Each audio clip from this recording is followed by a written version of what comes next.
नमस्कार, तीन खबर सबकी नजर में आप सभी दर्शकों का हार्दिक स्वागत है। मैं हूं आपके साथ श्वेता शर्मा।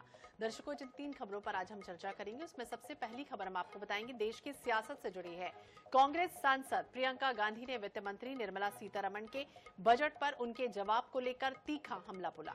दूसरी खबर है मध्य प्रदेश से, जहां कांग्रेस के राज्यसभा सांसद दिग्विजय सिंह ने मुख्यमंत्री मोहन यादव को पत्र लिखकर एमपीपीएससी की कार्यप्रणाली पर सवाल खड़े किए हैं। आरोप यह भी लगाया है कि आयोग द्वारा इंटरव्यू में मनचाहे अंक दिए जा रहे हैं। तीसरी खबर हम आपको बताएंगे छत्तीसगढ़ से जुड़ी है, जहां प्रदेश कांग्रेस में बागी नेताओं की वापसी पर बवाल मच गया। इन तीन खबरों पर हम विस्तार से चर्चा करेंगे। शुरुआत करेंगे पहली खबर की, यानी कि महंगाई पर घमासान लगातार जारी है। कांग्रेस महासचिव प्रियंका गांधी ने केंद्रीय वित्त मंत्री निर्मला सीतारमण पर तीखा हमला बोला। उन्होंने कहा कि वित्त मंत्री को शायद महंगाई और बेरोजगारी की हालत का सही एहसास नहीं है। प्रियंका ने तंज भी कसा और ये कहा कि मैं नहीं जानती कि वो किस ग्रह पर रहती हैं और वो कह रही हैं कि बेरोजगारी नहीं बढ़ी है, महंगाई नहीं बढ़ी है। दरअसल निर्मला सीतारमण ने मंगलवार को लोकसभा में बजट पर चर्चा का जवाब दिया और इस दौरान उन्होंने ये कहा कि अमेरिकी डॉलर के मुकाबले रुपए के मूल्य में गिरावट के पीछे कई घरेलू और वैश्विक कारण हैं। उन्होंने ये भी कहा कि भारत में यूपीए सरकार की तुलना में पीएम मोदी की सरकार में महंगाई काफी कम है। वित्त मंत्री ने यह भी कहा कि यूपीए सरकार के दौरान मुद्रास्फीति दहाई के अंक में थी, जो 10% से अधिक पहुंच गई, जबकि मौजूदा वक्त में ऐसी कोई स्थिति नहीं है। LPG coverage under NDA has reached near saturation. Total domestic active LPG customers have more than doubled from 14.52 crores in April 2014 to 32.89 crores as of December 2024. After a targeted subsidy of 300 rupees a cylinder for PM Ujjwala Yojana consumers, I don't know which planet she's living in. She's saying there's no inflation, there's no unemployment, rise in unemployment, there's no rise in prices. So I don't know which planet. I don't know which planet she's living in. She's saying there's no inflation, there's no unemployment, rise in unemployment, there's no rise in prices. So I don't know which planet. ये AICC की प्रवक्ता हैं doctor पूजा त्रिपाठी जी हमारे साथ जुड़ गई हैं। पूजा जी, बहुत बहुत स्वागत है आपका INH 24/7 पर। और जिस तरह से वित्त मंत्री का ये जवाब कि यूपीए सरकार में महंगाई थी, सबसे ज्यादा थी, और प्रियंका गांधी ये कह रही हैं कि कौन से ग्रह में रहती थी। देखिए, मुझे लगता है कि जिस प्रकार का बजट दिया गया था, आज देश के सामने जो प्रमुख समस्याएं हैं, महंगाई है 6.4 पर है, देश के सामने अकूट अनएम्प्लॉयमेंट, अकूट बेरोजगारी सर पाए बैठी है, और इसमें अगर निर्मला सीतारमण जी अपनी पीठ थपथपाती हैं, और अगर आप देखिए तो पूरे दिन का 4.5 घंटे का बजट का स्पीच रहा है, उसमें इन्होंने बेरोजगारी का ब तक नहीं कहा है। और सिर्फ हम जो, आप छोड़िए कांग्रेस तो चलिए विपक्षी पार्टी है, कुछ भी कहती रहती है, इनके इकोनॉमिक सर्वे में पहले 12 पन्नों में यह कहा गया है चीफ इकोनॉमिक एडवाइजर के द्वारा कि आपको डीरेगुलेट करना पड़ेगा, आपको महंगाई पे कंट्रोल करना पड़ेगा, आपको नए 97 लाख नए बेरोजगार के अवसर प्रदान करने पड़ेंगे, और ये सरकारी नौकरियों से नहीं आएगा, ये मैन्युफैक्चरिंग सेक्टर से आएगा, और मैन्युफैक्चरिंग सेक्टर दिन ब दिन श्रिंक हो रहा है।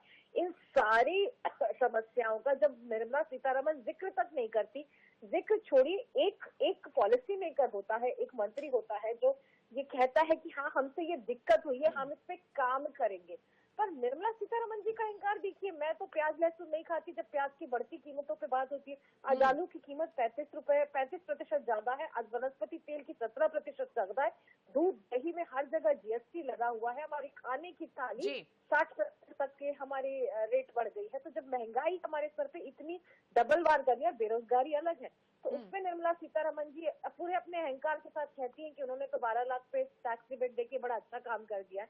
मुझे लगता है कि उनको यह भी बताना जरूरी है कि वो कौन से ग्रह में रहती हैं। ठीक है, जवाब लेते हैं। बीजेपी के पूर्व विधायक यशपाल सिसोदिया जी भी हमारे साथ जुड़ गए हैं। बहुत बहुत स्वागत है यशपाल जी आपका INH 24/7 पर। और वित्त मंत्री का ये जवाब कि कहीं ना कहीं, हालांकि कांग्रेस ये कह रही है, इस पर ये आरोप लगाए जा रहे हैं कि ध्यान भटकाने की कोशिश की गई, दोष को टालने की कोशिश की गई, और दूसरी तरफ जो कमियां थी बजट में उससे पूरी तरह से उस कमियों का जवाब नहीं देने की कोशिश की गई और पॉलिटिकल नंबर हासिल करना था।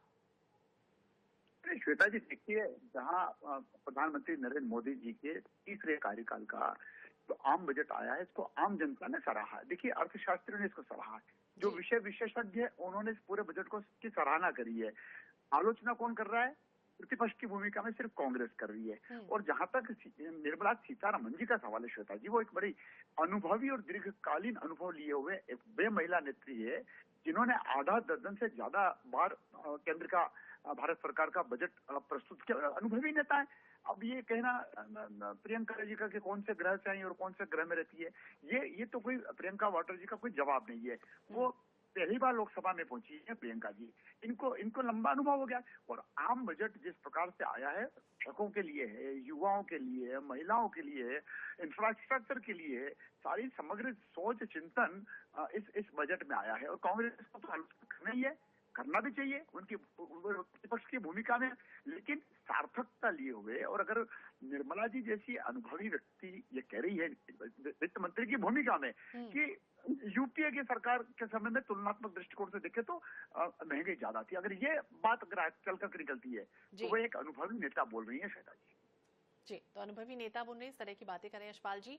डॉक्टर पूजा जी, आपका बहुत बहुत शुक्रिया बातचीत करने के लिए। और यशपाल जी, आप हमारे साथ बने रहिए। हम मध्य प्रदेश की भी एक खबर अपने दर्शकों को बताना चाहते हैं, जिसमें क्या कुछ हुआ है। एमपीपीएससी नंबर बंटवारे पर कई तरह के सवाल किए गए, लेकिन इसके पहले आप तस्वीरें देख रहे थे जिस तरह से महंगाई और बेरोजगारी पर प्रियंका गांधी केंद्रीय वित्त मंत्री निर्मला सीतारमण को घेरती हुई नजर आई हैं। और चलिए अब बात करेंगे मध्य प्रदेश की ही, क्योंकि मध्य प्रदेश की अगर बात की जाए तो एमपीपीएससी पर उठने वाले सवालों का सिलसिला थमने का नाम नहीं ले रहा। कभी परीक्षा नहीं होती है तो कभी परिणाम में देरी हो जाती है, तो कहीं रिक्त पदों की पूर्ति नहीं किए जाने पर सवाल उठते हैं। और अब एक बार फिर एमपीपीएससी पर सवाल उठे हैं, लेकिन इस बार सवाल लिखित परीक्षा में चयनित अभ्यर्थियों को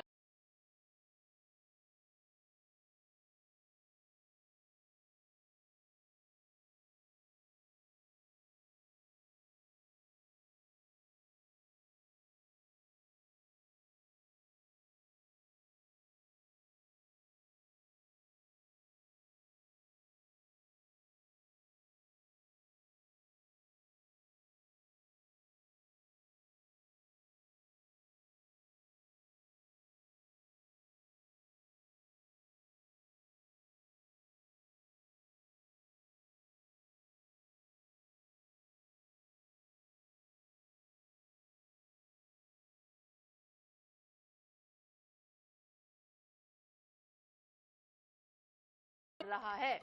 इसके साथ ही दिग्विजय सिंह ने मांग की है कि इस मामले की निष्पक्ष जांच हो। मध्य प्रदेश उच्च न्यायालय के कार्यरत न्यायाधीश की अध्यक्षता में एक न्यायिक आयोग गठित होना चाहिए।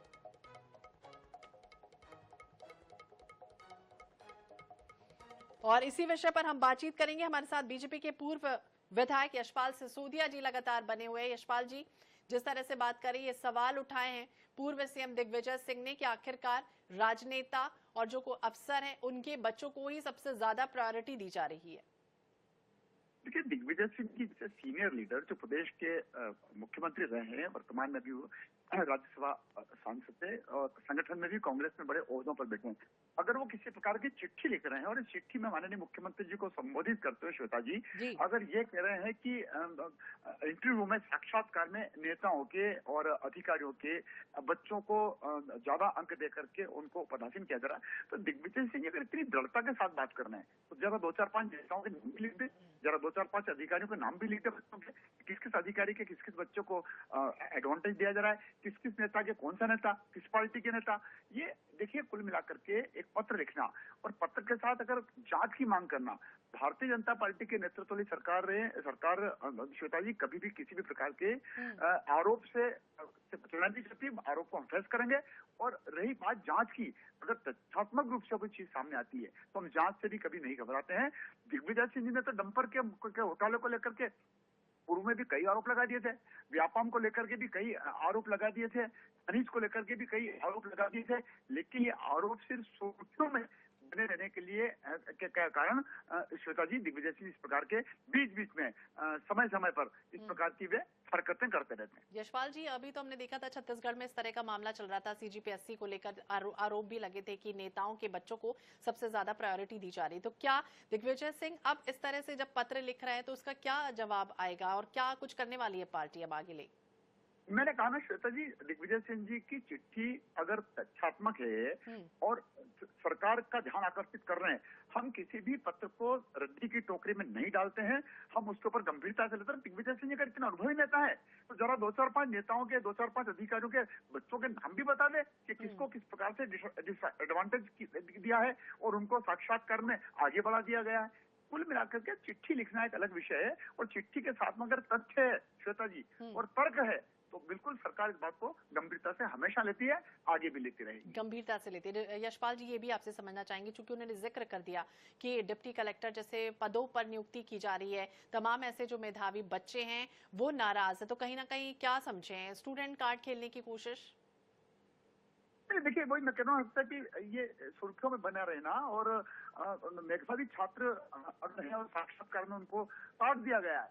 दिग्विजय सिंह जी उन लोगों के, उन बच्चों के नाम दे दे, उनके पिता का नाम दे दे, उनके पिता चाहे वो पॉलिटिकल लीडर्स हों, चाहे वो उच्च अधिकारी हों, तो बतावे ना कि कहाँ किस प्रकार मेधावी छात्र को या जो छात्र वंचित रह गया है उनसे सहानुभूति प्राप्त करने के लिए दिग्विजय सिंह जी का षड्यंत्र है। जी, और इसी विषय पर जवाब भी ले लेते हैं। कांग्रेस के प्रवक्ता हमारे साथ डॉक्टर राम पांडे जी जुड़ गए हैं। बहुत बहुत स्वागत है पांडे जी आपका INS 24/7 पर। और पूर्व सीएम दिग्विजय सिंह ने ये बड़ा आरोप लगाया, MPPSC में परीक्षा में गड़बड़ी का उन्होंने आरोप लगाया। ये भी कहा कि कम अंक दिए जाते मेधावी छात्रों को, जबकि जो प्रायोरिटी है, जो प्राथमिकता है, वो तमाम अफसर और नेताओं के बच्चों को मिल रही है।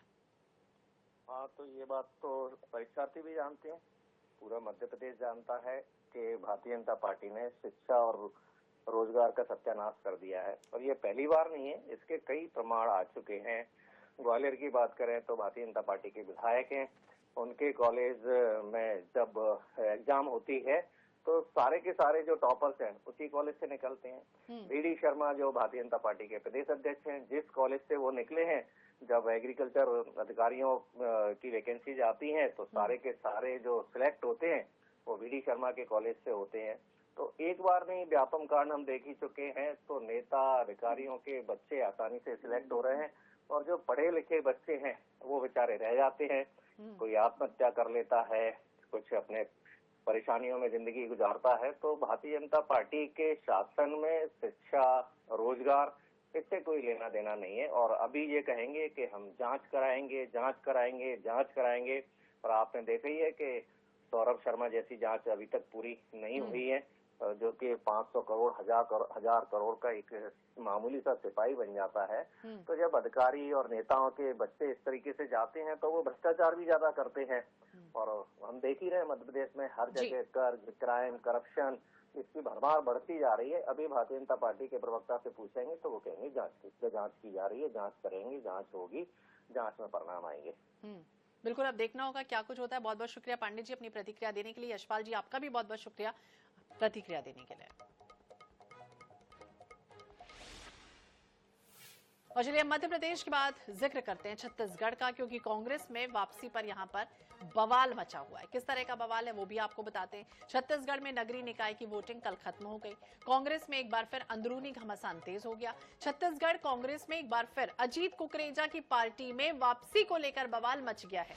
पहले भी पार्टी में वापसी का विरोध दर्ज करा चुके पूर्व विधायक कुलदीप जुनेजा ने वही बात दोहराई है। INS 24/7 से खास बातचीत उन्होंने की। जुनेजा ने कहा कि पैसा खुदा तो नहीं है, लेकिन खुदा से कम भी नहीं है। उन्होंने कहा कि जो पैसे लेकर टिकट और पार्टी में आने की बात कहते थे वो वापस कैसे आ गए।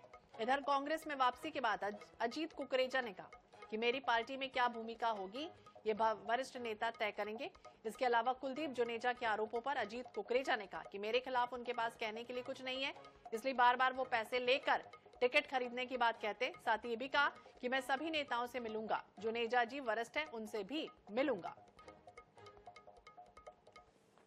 नगरीय निकाय चुनाव के बीच कांग्रेस के जो निष्कासित नेता थे उनकी वापसी शुरू हो गई है। इसी क्रम में अजीत कुकरेजा की भी वापसी हुई है। इस वक्त पूर्व विधायक कुलदीप जुनेजा जी हमारे साथ है। उन्होंने चिट्ठी भी लिखी थी कुलदीप जी, आपने चिट्ठी लिखी थी, कई आरोप लगाए थे, लेकिन अब वापसी जो है वो अजीत कुकरेजा की हो गई, कैसे देखते हैं? देखिए, मैंने पत्र लिखा था कि ये हमेशा कहते हैं कि हम लोग टिकट खरीद लेंगे, पैसा देके वापसी आ जाएंगे, तो मैंने कहा था कि इसकी जांच होनी चाहिए।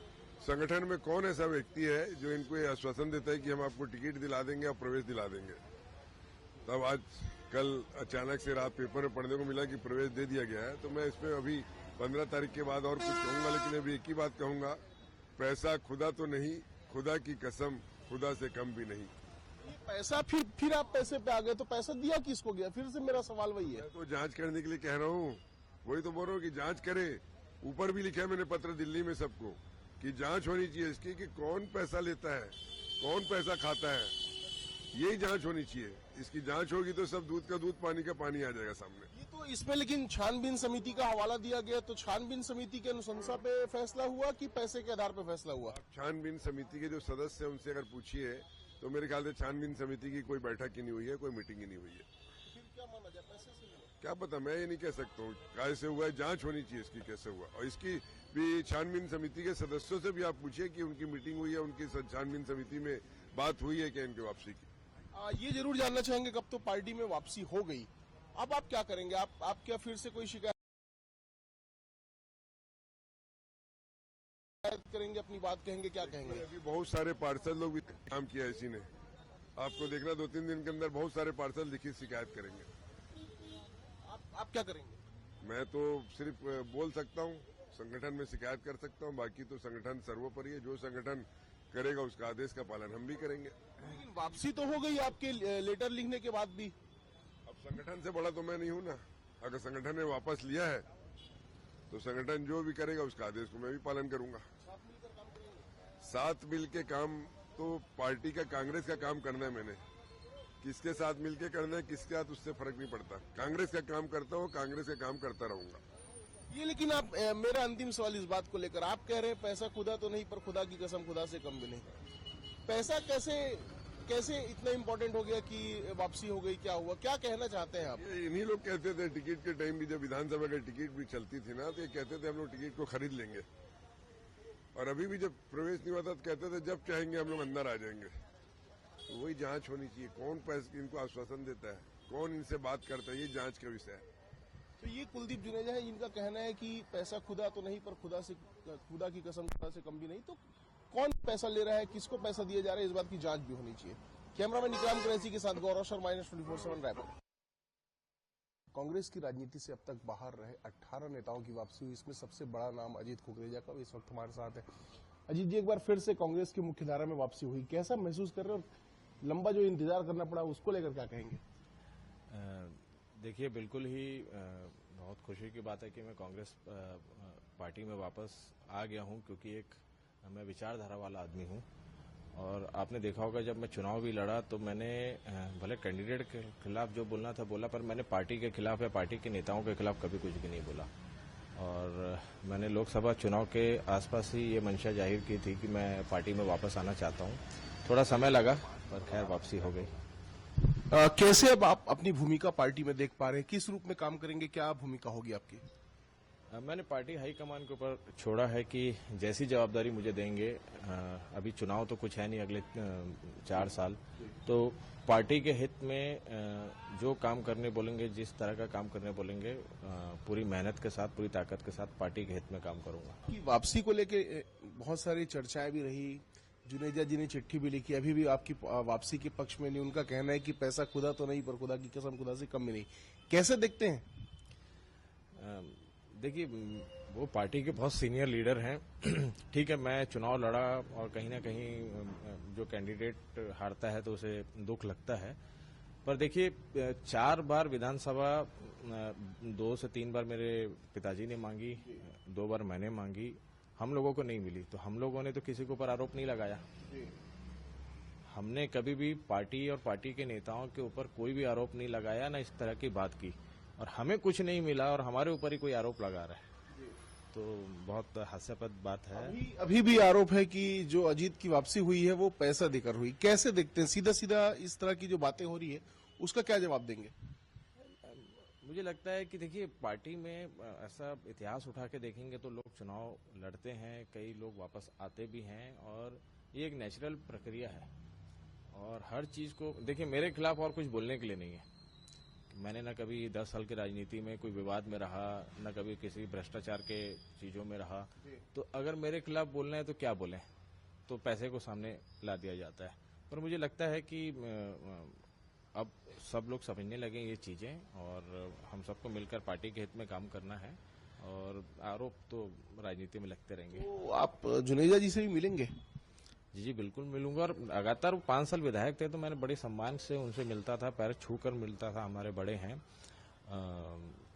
क्योंकि 2-3 बार पापा ने प्रयास किया था विधानसभा टिकट के लिए, 2 बार मैंने कर लिया। तो ये 30-35 साल का गुस्सा था जो कहीं ना कहीं से निकला था और बस अब तो जो हो गया वो हो गया।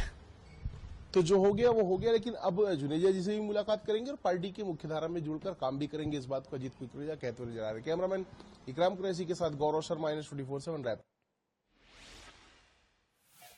और अब देखना होगा क्या कुछ होता है, लेकिन अंदरूनी घमासान कांग्रेस में लगातार जारी है। चलिए अब बात बुरहानपुर जिले की, जहां मैंग्रोव विजन एकेडमी के होनहार छात्र माजिद हुसैन ने इतिहास रच दिया।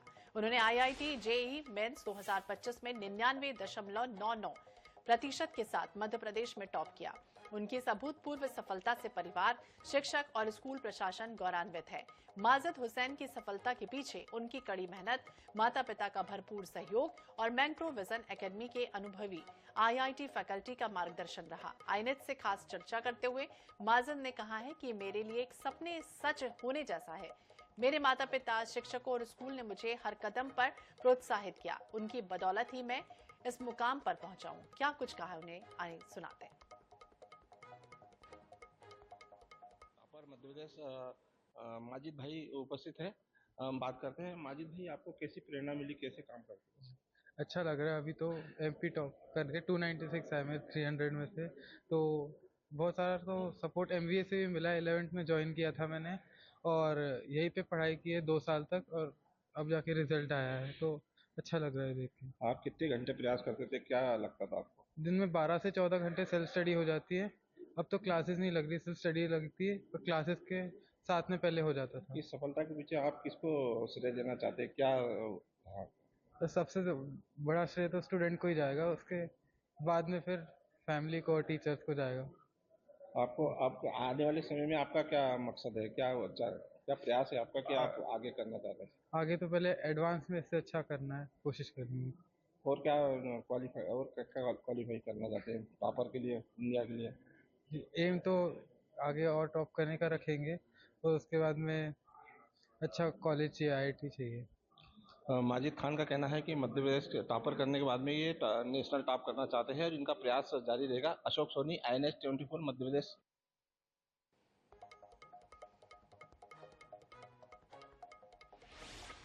तो इस बच्चे ने टॉप पोजीशन पर अपनी जगह बनाई है और ये भी कहा है कि माता पिता और भरपूर सहयोग की वजह से ही वो इस मुकाम तक पहुंचे। इसी के साथ इस बुलेटिन में फिलहाल इतना ही। बाकी अपडेट्स के लिए आप देखते रहिए INS24/7।